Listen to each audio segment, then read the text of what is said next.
Hi everyone, hope you're doing good today. It's Wednesday, it's really hot again today, so like any sane person, I go and cook. We got to prepare supper every day, so I'm just happy I'm able to share it with you. So today, I have another traditional recipe from Newfoundland and Labrador. I'm making 7-layer dinner, and some people call it shipwreck casserole.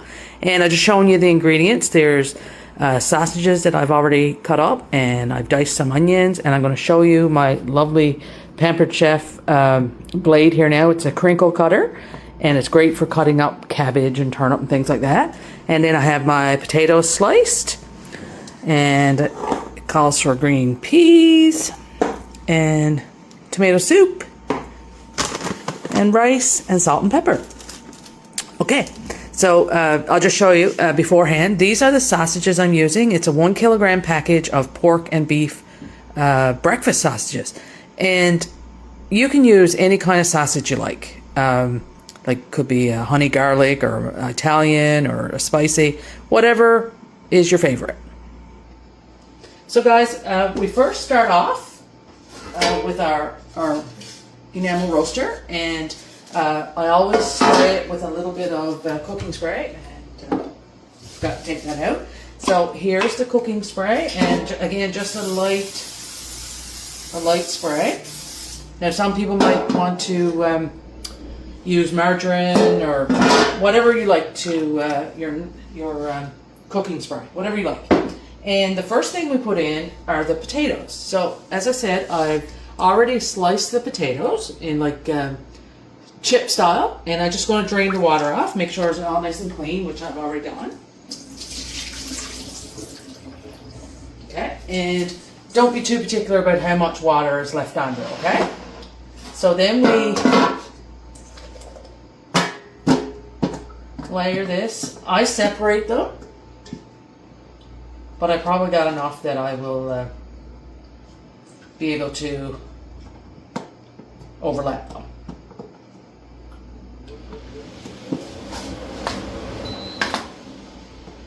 Sorry about that. My air conditioner just cut in, and it's a loud air conditioner, but it works. And on a day like today, you certainly need it. I had to run out this morning, and it was registering 32 on my car. Not sure what that is in Fahrenheit, but I'll just call it hot. Okay, so as you can see, just putting all the potatoes on there. And if you're like me, you always peel too many. So I'm still going to use them.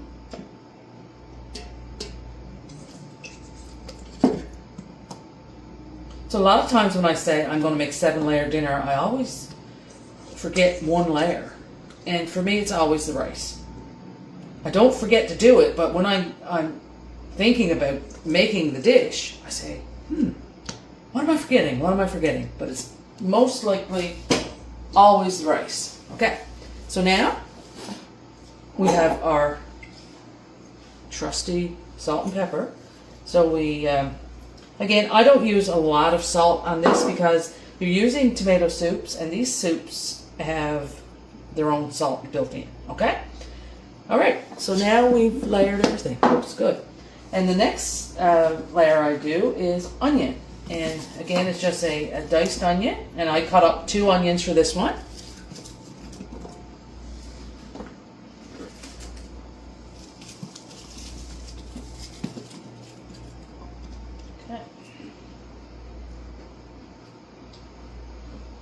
And if you Google shipwreck casserole, I'm having trouble with that word today, you'll find it gives you a traditional shipwreck casserole 7-layer dinner type.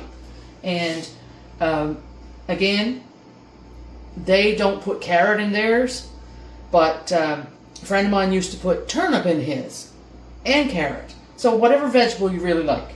So I kept the carrots to show you guys how I want to, or how this knife works.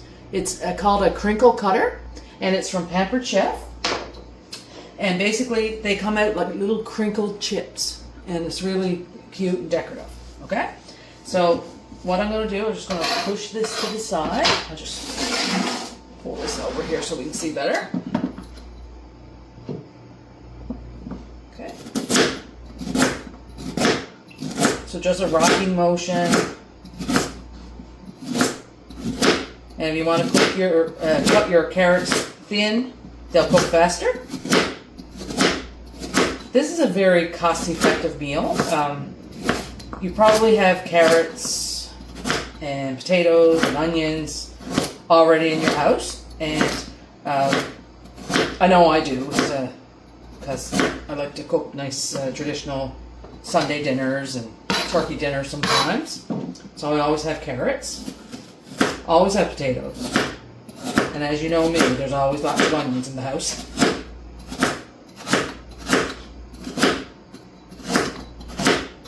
And again, this is a great meal for a potluck. If you're having guests at the cottage or guests at home or at the trailer, it goes a long way. Because when you have a potluck, people will sample the foods, and like I said, it goes a long way. So now I'm going to layer the carrots.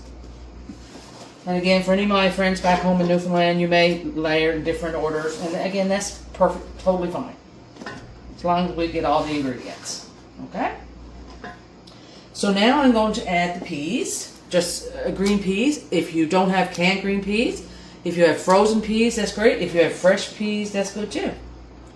And I love peas. Love peas. Okay, so now that looks really yummy. And I'm just going to rinse my hands. Okay. And the recipe, I just had a quick look before, calls for half a cup of rice. Uncooked rice. Now, today I'm using a dainty basmati rice. Doesn't matter what kind of rice you use, whatever you have in your house. You might have brown rice, minute rice, loose rice that you can buy at like the bulk barn. We call that soup rice, and just add that there. And then next, the last layer.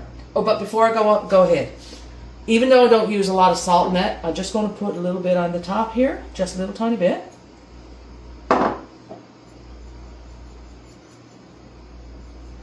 Okay, and now I'm going to add my sausage. And again, that was a 1 kilogram package.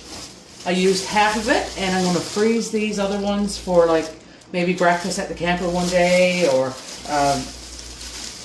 different types of things. Some people like to have breakfast for supper, and that's good too. Okay, so now I've just cut them up. And you know that when this sausage cooks, it's going to shrink like crazy. So I cut up, it looks like a lot of sausage, but it's actually going to work out really well.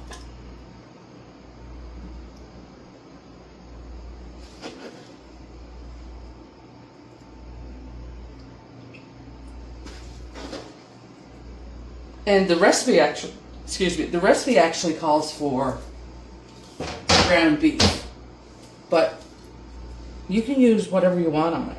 Ground beef, sausage. I've never used bacon, but I can't see why bacon wouldn't be a good choice too. Whatever meat you like. Just going to rinse my hands off there.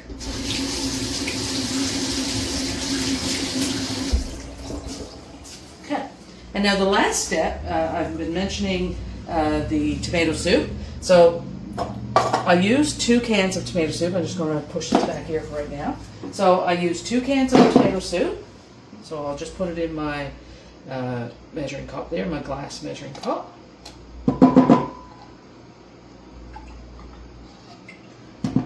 The recipe that I just Googled said 1 can and 1 cup of water. I actually like 2 cans of soup and just a little bit of water. Okay. And then when you pour this over your casserole with the uncooked rice and potatoes, that's your liquid to cook everything. Okay?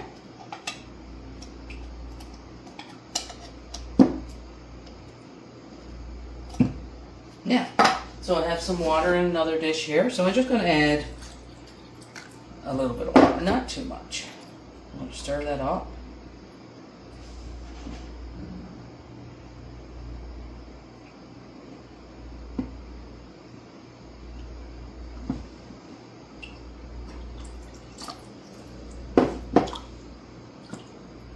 Again, I don't have the measurement, I'm sorry. But yeah, looks like it's thin enough for me. So now I'll just pull this back here, and I'm going to pour the tomato soup mixture all over the casserole.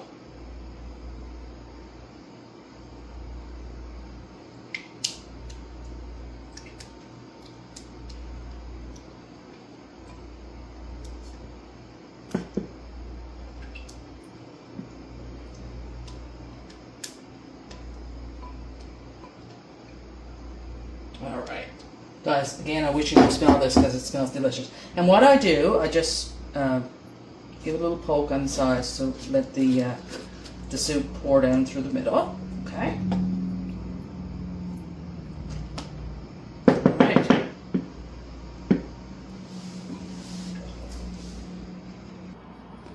So guys, now it's going into a preheated oven at 350. And I'm going to put the cover on it, and like a lot of dishes that I prepare, I take the cover off about 20 minutes to 30 minutes before it's done. And about an hour into the cooking, I'm just going to test the firmness of the potatoes. I find that potatoes cook a little bit slower in the oven. And so anyway, 45 minutes to an hour, I'll check the consistency and how if the potatoes are cooked or not. So, stay tuned. The casserole is now, it's cooked, and I'm going to show you how great it looks. It's browned up really nice, and I had it in the oven for 1 hour, and I checked it, and it wasn't, the potatoes still weren't cooked enough, so then I went another 20 minutes with the cover off, and it browned the sausages really nicely. So guys, here is the finished product, and look how nice it looks, and the tomato soup has gone through everything, and the rice is cooked really nice. So I'm just going to take up some.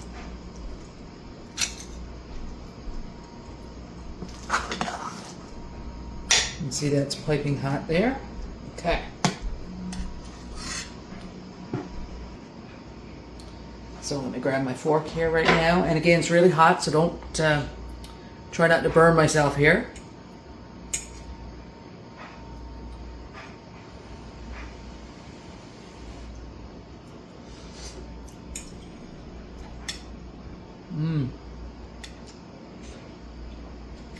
Delicious, delicious. Now, the potatoes cooked really nice.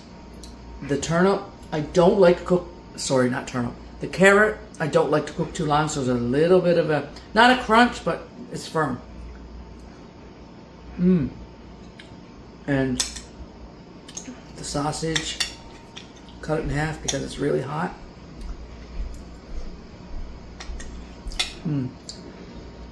Grew up with this as kids. One of my all-time favorites. We made this when we were going to university and college. And again, it was a good go-to. I made a big pot, as you've seen. There'll be lots left over, so Ed can take some for lunch when at work, and I'll have some for lunch here at home. And I just want to thank you for watching again, and I will post the recipe. Alright guys, enjoy your evening, and again, thanks for your support.